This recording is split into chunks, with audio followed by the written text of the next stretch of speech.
السلام عليكم ورحمة الله وبركاته. أخوكم يوسف جبور يحييكم من قناة فيكس ميديا مع دورة تعلم برنامج الآفتر إفكت. واليوم إن شاء الله شرحنا عن التعرف على الكاميرا. على مود نسوي كاميرا نروح على كلمة لاير، نضغط نيو كاميرا، زين، أو نختار من التايم لاين، كليك يمين وبعدين ندوس على كلمة نيو، نختار كاميرا، زين. تظهر لنا هذه اللوحة او بيها الاعدادات عن الكاميرا. اول شي عندنا اللي هي فوق الاسم مكتوب كاميرا 1، زين. وثاني شي عندنا البريسيت مالتها اللي هي كاميرا 50 ملي و35 ملي، زين. يعني شنو هذه الارقام؟ يعني شنو هذه الارقام؟ يعني مثلا احنا مثلا عندنا كاميرا او نيكون او كانون، اكو فشي اسمه العدسة، زين. يعني العدسة اسمها مثلا 50 ملي او 35 ملي او 24 او 18، اي واحدة من هذه الارقام كانت عندنا. مثلا احنا ال50 ملي، يعني الزوم مالتها مثلا يجيب لك لحد وين؟ لحد مثلا 50، او 80 يجيب لك لحد 80، او 135 يجيب لك لحد الزوم 135، وال200 يقدر يجيب لك لحد 200، زين. هاي تفيدنا بشنو؟ هاي تفيدنا احنا مثلا عندنا لايرات واحد فوق يعني اللاخ، مثلا واحد ورا اللاخ، زين.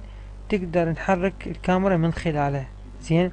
هي الافتراضي مالتها تقريبا يمكن 50 زين ملي. الباقي اي شيء احنا ما نعبي الباقي الاعدادات مالتها، مثل الزوم مالتها والانكل اوف فيو، زين.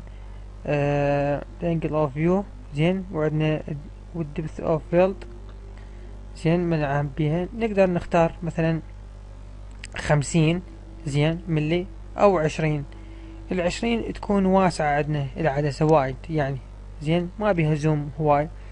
نضغط مثلا على الاوكي، زين.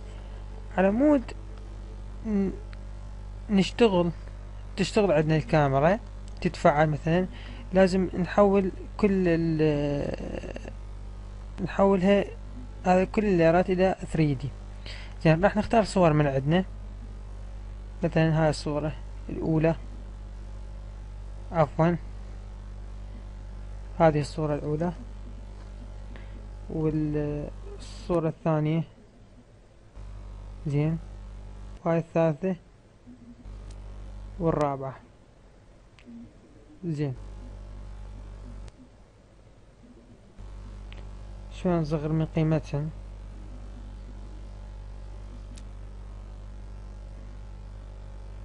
زين. اذني الطبقات اللي قدامكم هي راح نحولها الى 3D، وهي من هاي العلامة نحولهن الى 3D، زين.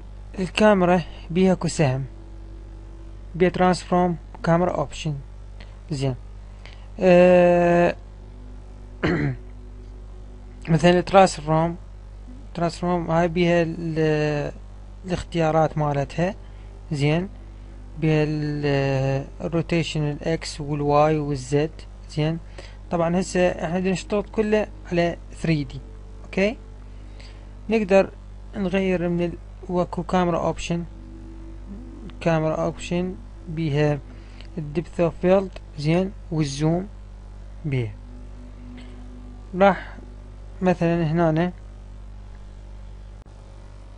طبعا هنا اللي هي مثلا هذا الاختيار هو الاكتف كاميرا. مثلا احنا راح نخلي نسوي تو فيور، مثلا هنا الاكتف كاميرا، مثلا هذا اللي احنا اللي راح نشتغل عنده. مثلا عندنا كلمة التاب اللي هي الكاميرا راح تبين من فوق. زين، عندنا الليفت هي من اليمين، وعندنا البطم هي من تحت.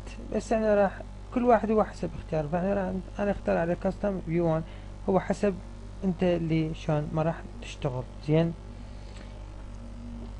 راح نرتب الصور مثلا، نرتبها على مود نقدر نحرك ما بيناتهم، بس كل من بينات عندنا 3D كله متحول. زين، الكاميرا عندنا هنا بيها هي الاكس والواي والزد، الاختيارات مالتها اللي هو راح نشتغل بها. عندنا مثلا الاولى، نقربها شوية زوم، نحطها مثلا على اليمين. زين، ثاني وحدة شوية على اليسار مثلا. رابع وحدة نرجعها، وهذه هم ايضا نرجع مثلا. راح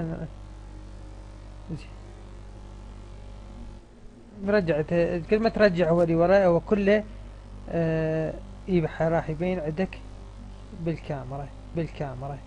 زين، راح نرتب بيها.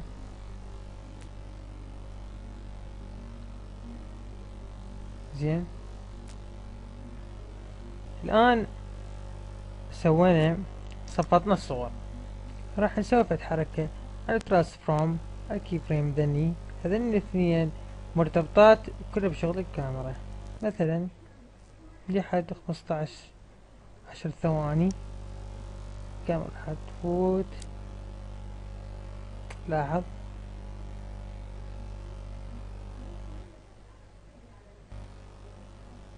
زين، لحد هنا نلاحظ العمل صار عندنا هسه. تقرب لين حركة بطيئة. زين، ونحولها شي واقع يعني ايزي. لاحظ هذا عندك الحركة. زين، اي شي بالكاميرا تريد تسوي تعمله يصير عندك، اي حركة فوق جوا يمين شمال. زين، انت تقدر تسوي الحركة كلها. زين.